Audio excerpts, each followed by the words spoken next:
Meus queridos e amados irmãos, quero saudá-los com a boa noite, em nome do Senhor Jesus. Como sempre tenho dito, boa tarde para você que está vendo esse vídeo à tarde e bom dia para você que está vendo na parte da manhã. É motivo de alegria, gozo na minha alma, por mais essa oportunidade de poder estar aqui, compartilhando uma palavra de Deus com você. E nesta noite Deus tratou comigo de uma forma muito especial. Quando Deus liberou esta palavra para minha vida, para mim poder estar ministrando aqui, ela veio como uma lança na minha alma, trazendo uma revelação que dói. Esta é a realidade, que dói, assim como pastor, como servo de Deus, como igreja do Deus vivo, como quem prega a palavra, como quem anuncia Cristo. Esta palavra veio muito forte ao meu coração. E a minha oração, acabei de orar aqui e falei com Deus que assim como ela veio trazendo dor para minha alma, dor de compaixão, de misericórdia, que assim seja na tua vida, você que está aí assistindo esse vídeo neste momento. Tenho certeza que Deus vai falar ao teu coração através desta palavra, e Deus quer falar com você, igreja, com você, servo do Senhor. Eu quero compartilhar com você um texto da palavra de Deus que se encontra no livro de Êxodo, ou seja, a saída, né? Êxodo, capítulo de número 3. Iremos ler do versículo 1 ao versículo 7, só para nós entendermos. Iremos ali, querendo Deus, trabalhar em cima do versículo de número 7. Mas vamos ler aqui do 1 ao 7, em nome do Senhor Jesus. Diz assim a palavra de Deus: E apacentava Moisés o rebanho de Jetro, seu sogro, sacerdote em Midian. E levou o rebanho atrás do deserto e veio ao monte de Deus, a Horebe. E apareceu-lhe o anjo do Senhor em uma chama de fogo, no meio de uma sarça, e olhou. E eis que a sarça ardia no fogo, e a sarça não se consumia. E Moisés disse: Agora me virarei para lá e verei esta grande visão, porque a sarça não se queima. E vendo o Senhor que Moisés virava para lá a ver, bradou Deus a ele do meio da sarça e disse: Moisés, Moisés. Disse ele: Eis-me aqui. E disse: Não te chegues para cá, tira os teus sapatos dos teus pés, porque o lugar em que tu estás é terra santa. Disse mais: Eu sou Deus, aleluia, de teu pai, o Deus de Abraão, o Deus de Isaque e o Deus de Jacó. E Moisés encobriu o seu rosto, porque temeu olhar para Deus. E veja o que Deus falou mais com Moisés no verso 7. E disse o Senhor: Tenho visto atentamente a aflição do meu povo, que está no Egito, e tendo ouvido o seu clamor por causa dos seus exatores, porque conheci as suas dores. Porque conheci as suas dores. Vamos ler o 8 também, que tem uma palavra aqui que me chamou muito a atenção, e eu quero aqui que você entenda. O versículo 8 diz assim: Portanto, disse Deus, portanto, desci para livrá-lo da mão dos egípcios e para fazê-lo subir daquela terra a uma terra boa e larga, a uma terra que emana leite e mel, ao lugar do cananeu. Aí ele vem citando as nações que estão lá em Canaã, e ele diz que aquele espaço é o local, é a terra prometida ao seu povo. E ele ia expulsar, nós encontramos isso em Deuteronômio no capítulo 7, nós encontramos lá Moisés escrevendo isso, que Deus ia expulsar 7 nações mais poderosas do que o povo de Deus, para que o povo de Deus se encaixe então na terra que era a promessa de Deus para eles. Mas o texto do verso 8, a palavra do verso 8, que me chamou muita atenção foi: portanto, desci. Se desceu é porque estava no alto. Alguém que estava no alto, alguém cuja morada é no alto, desceu até nós para nos salvar. Meus amados, este povo que estava sendo escravizado no Egito, talvez você pode falar assim, ele foi levado lá por causa da desobediência, rebeldia. Não, e que ali foi... Deus já havia falado com Abraão que ele seria pai de uma grande nação e que essa nação seria levada cativa, seria escravizada por longos 400 anos, mas o Senhor viria com os braços fortes e resgataria eles das mãos dos seus opressores e os conduziria à terra prometida, Canaã, a terra que emana leite e mel. E agora, passados 400 anos, Moisés, após ver a aflição do israelita sofrendo no Egito, ele comete um crime. E ao cometer esse crime, porque ele mata um egípcio, e ao cometer esse crime ele foge. E ele fica 40 anos fora. Moisés casa, constitui família, e o texto diz que ele está agora apacentando as ovelhas de Jetro, seu sogro, que era sacerdote em Midian. E Moisés atravessa o deserto e vai até Horebe levar o rebanho de seu sogro. E lá ele tem uma visão, algo glorioso, porque a sarça ardia em chama, em fogo, mas ela não se consumia. Moisés entendeu que aquilo era algo sobrenatural e ele disse, vou virar para ver o que é isso, porque a sarça não se consome. Quando ele vira, Deus brada, Moisés, olha só. E ele responde, eis-me aqui. E Deus então começa a dialogar com Moisés. E no versículo 7, onde eu quero trabalhar, segundo a vontade de Deus, no versículo 7, Deus falando, olha só, Deus falando. E disse o Senhor, tenho visto atentamente a aflição do meu povo. A aflição do meu povo. A dor do meu povo, o sofrimento do meu povo. E aí eu quero aplicar esta palavra para o nosso hoje, para o século 21. Eu quero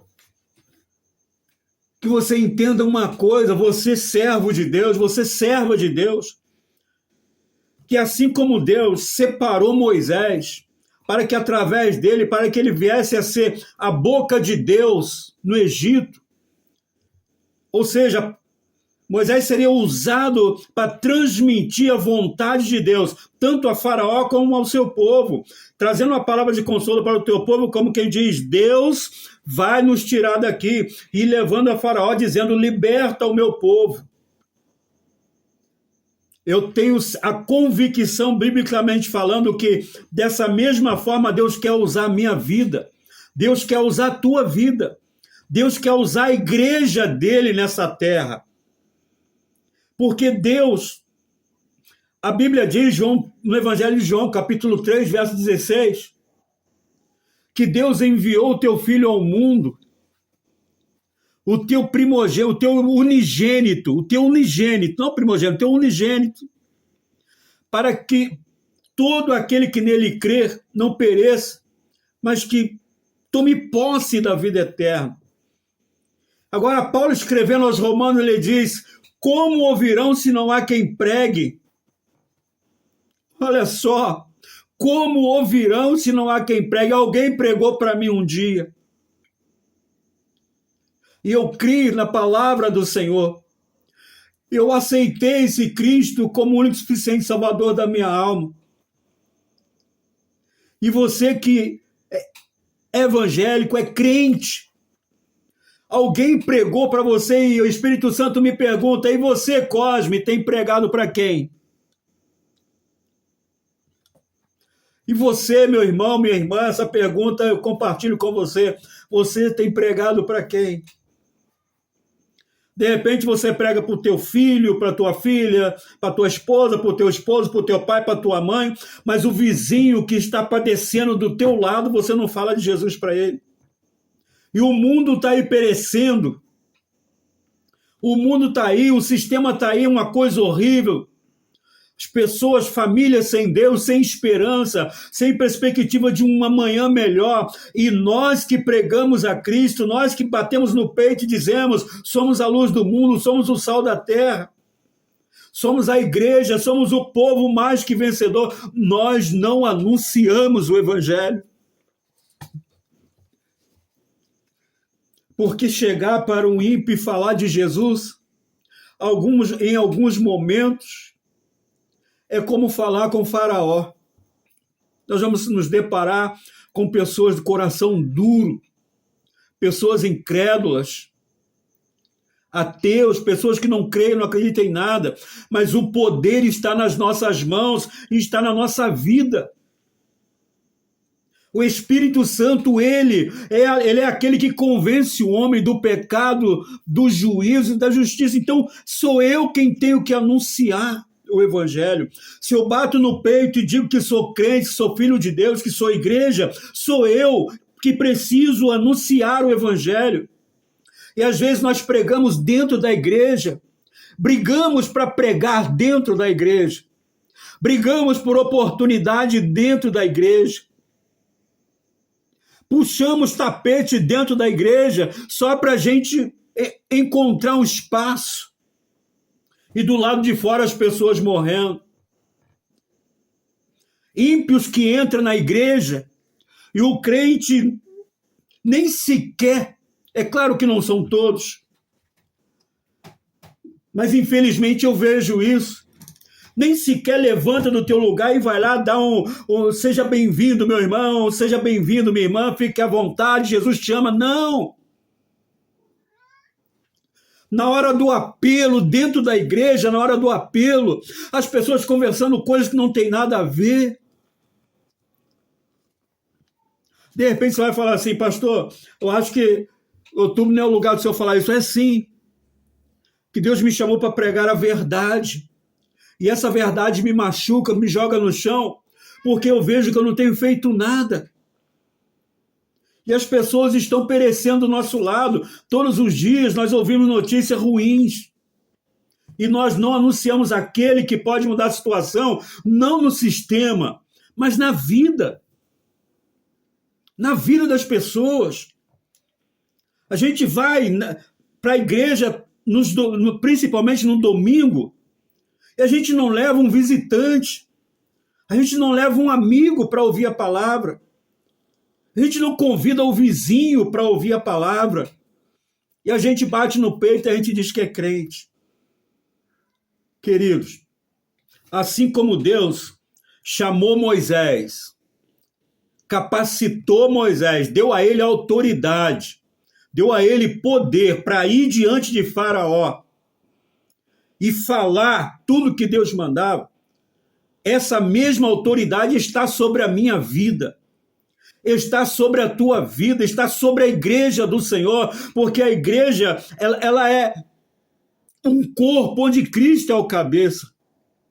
E se eu realmente faço parte desse corpo, eu preciso entender que eu tenho um chamado, e esse chamado é com propósito. Qual é o propósito? João 14:12.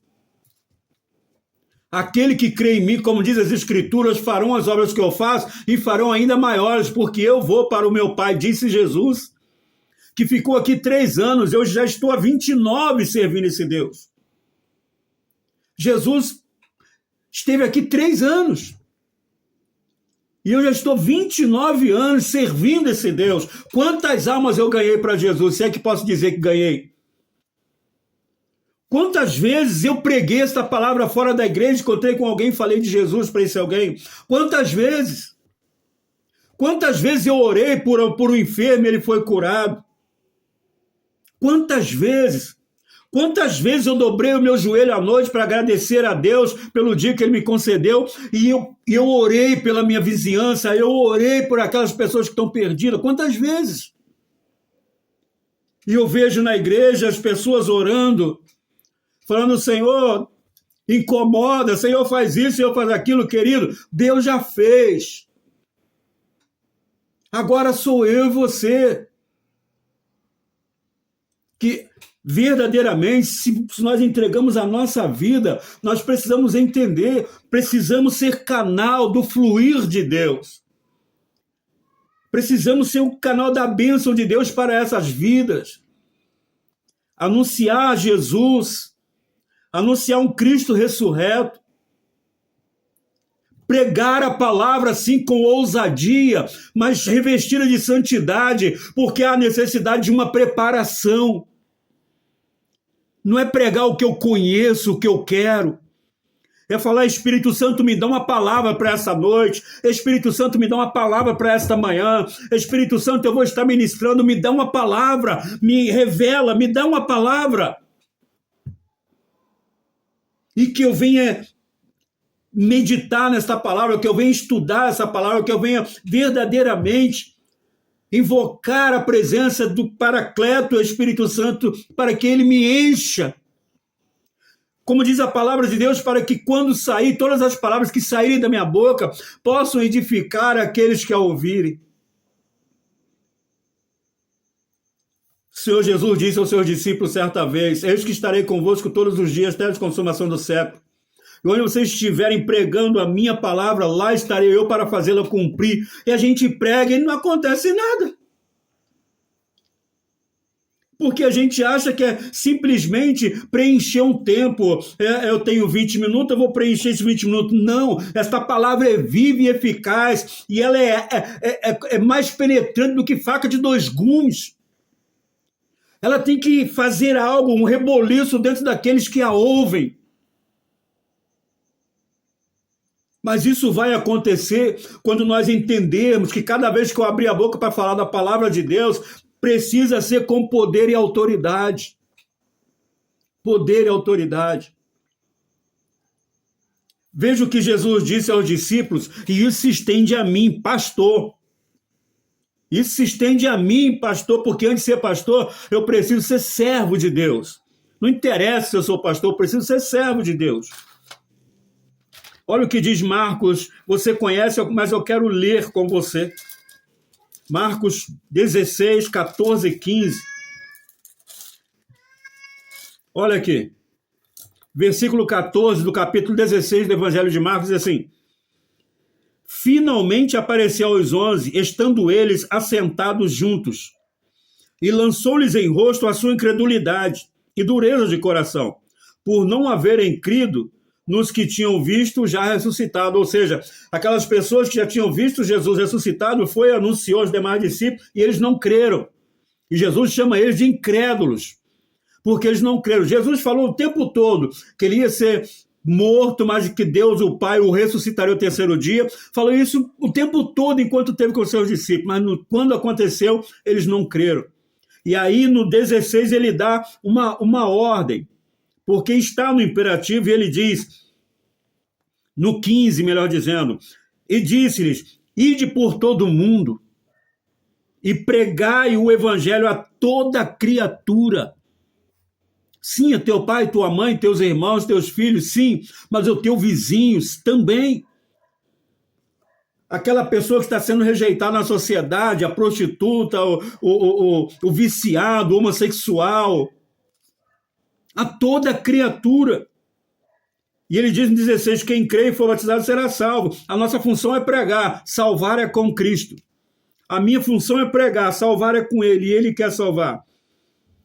E o 18, olha só que autoridade que ele dá. Pegarão nas serpentes, e se beberem alguma coisa mortífera, não lhes fará dano algum. E imporão as mãos sobre os enfermos e os curarão.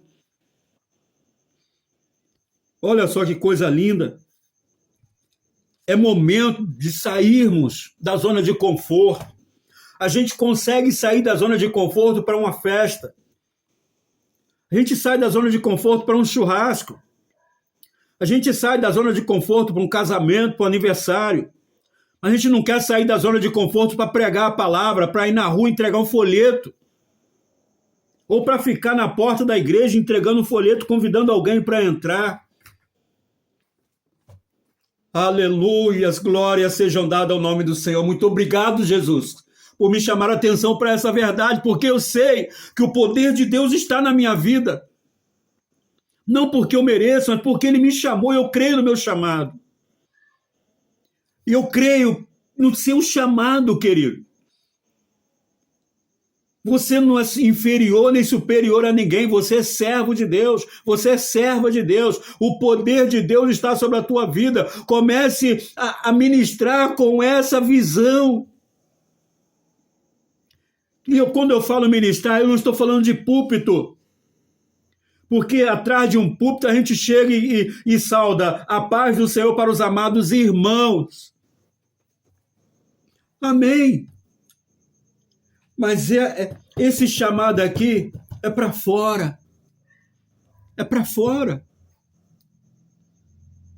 Pessoas que você conhece, volto a repetir, nós vamos para a igreja e não temos coragem de levar um amigo. Pessoas que chegam de carro na igreja não levam um amigo. Mas dentro da igreja é o santão. Dentro da igreja é o cara, dentro da igreja é a mulher. Mas vai para a igreja, fala amém. E tem que falar. Mas não mostra isso na realidade. Queridos, é tempo. Já chegou o tempo da colheita. Eu preciso ser um dos ceifeiros. A Bíblia diz que são poucos, sim, mas eu quero ser um dos poucos, porque não existe prazer maior do que ver uma alma se render aos pés do Senhor. Não existe coisa mais maravilhosa do que ver uma vida se convertendo ao Senhor. E às vezes nós não vemos. Por que nós não vemos? Por causa da nossa incredulidade, por causa da nossa frieza espiritual. Que até na hora do apelo na igreja a gente está pensando em outras coisas, ao invés de estar intercedendo, porque é um momento de batalha travada. E às vezes você leva um amigo, mas na hora do apelo, ao invés de você estar ligado, está conversando com esse amigo. E a gente é a igreja. E a gente é a igreja.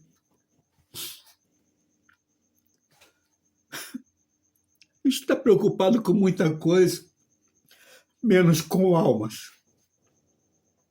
Nós estamos preocupados com muita coisa, menos com almas. Menos com almas. O ministério Cicatrizes que cura não vai calar a boca. O ministério Cicatrizes que cura não vai fechar a boca. Sempre que Deus mandar falar, eu vou falar. Eu vou falar. Nós estamos preocupados com muitas coisas, menos com as almas. As pessoas somem da igreja, a gente não sente falta. Pede a Deus para ir lá. Não. Senhor, envia-me a mim. Me prepara para ir lá. Me capacita para ir lá. Isso eu não faço. Veja o que diz o apóstolo Paulo, 2 Coríntios capítulo 5. Veja só. A igreja não tem noção do poder que está sobre ela.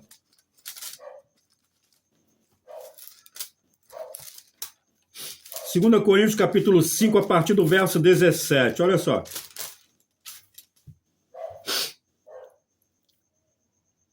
Aleluia. Assim que se alguém está em Cristo, nova criatura é. As coisas velhas já passaram, eis que tudo se fez novo. Verso 18. E tudo isso provém de Deus, que nos reconciliou consigo mesmo, por Jesus Cristo, e nos deu, aleluias, O ministério da reconciliação. Você tem noção do que é isso? Será que nós temos noção do que é isso, o ministério da reconciliação? Autoridade. Falar como quem está convicto do poder de Deus através desta palavra. Poder para reconciliar o pecador com Deus, levar o pecador de volta a Deus. Levar o pecador a viver em comunhão com Deus. Ele nos deu o ministério da reconciliação, isto é, Deus estava em Cristo, olha, Deus estava em Cristo reconciliando consigo mesmo o mundo, não lhes imputando os seus pecados, e pôs em nós a palavra da reconciliação. Xerei alabachuriande canta alabás. Aleluia! Pôs em nós a palavra da reconciliação, de sorte que somos embaixadores da parte de Cristo, como se Deus por nós rogasse, rogamo-vos, pois, da parte de Cristo, que vos reconcilieis com Deus. Temos noção dessa verdade? Temos noção desta verdade, do poder que está sobre a nossa vida? Aleluia, o que está faltando é examinar a Escritura para quando for pregar, pregar com ousadia e autoridade. O que está faltando é isso. Estudar a palavra de Deus, examinar as Escrituras. Não somente quando vai pregar, mas entender da preciosidade desta palavra, que é Deus falando comigo e com você. Aleluia, glória a Jesus. Louvado seja Deus. Eu quero ler, fechando aqui, um texto com você. Olha só. Jesus, no Evangelho de João, capítulo 20, verso 21, ele diz assim, primeiro no 20 ele diz assim, e dizendo isso mostrou-lhe as mãos e o lado, de sorte que os discípulos se alegraram vendo o Senhor. Isso aparecer após a ressurreição. E no verso 21 ele diz assim, disse-lhe, pois, Jesus outra vez, paz seja convosco. Assim como o Pai me enviou, também eu envio a vós. Receba esta palavra em nome de Jesus. E vai. Saia da zona de conforto, saia de trás do púlpito. Saia de trás do púlpito. Vamos para o Egito, bater de frente com Faraó e resgatar, em nome de Jesus, aquelas almas que estão perecendo. Aleluia. Louvado seja o nome do Senhor. Não existe coisa melhor do que ganhar almas para Jesus. Eu quero ser um ganhador de almas. Receba esta palavra na tua vida. Deus abençoe a tua vida. Quero aqui também deixar claro, agradecer às pessoas que têm deixado um comentário, pedido de oração. Não vou aqui citar o nome da pessoa pela qual uma irmã pediu oração, mas fique em paz, que estaremos orando e tenho certeza, assim como o Senhor falou lá em Marcos 16, o poder de Deus é sobre nossas vidas. E agindo Deus, ninguém impedirá. Nós estaremos orando e em breve você vai ver Deus concluindo esta obra na vida desta pessoa pela qual você pediu oração. Deus abençoe a tua vida. Que a graça e a paz do nosso Senhor e Salvador Jesus Cristo, o grande amor de Deus e as doces consolações do Espírito Santo que seja sobre a tua vida, a tua casa e toda a tua família, não só hoje, mas para todo sempre, em nome do Senhor Jesus. Deus vos abençoe.